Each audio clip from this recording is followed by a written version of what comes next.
For those of you that are unaware, my brothers are musicians, and their band name is Hanson, which is our last name. And yeah, I didn't really realize that would be dissonant for me until you're starting to make professional choices and presenting yourself in the world as an entertainer and realizing,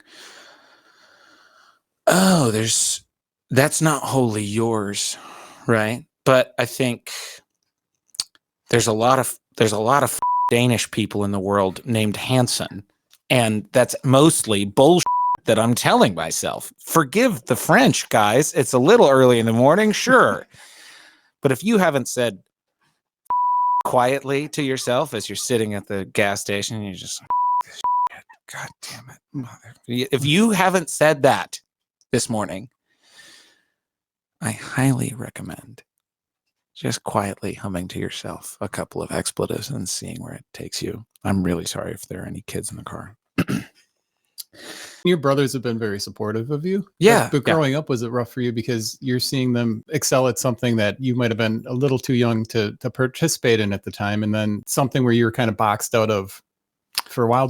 Was that sort of a feeling? Yeah. A very fair, valid question. Good question. I didn't know that I even had a singing voice until I was like 17, 18.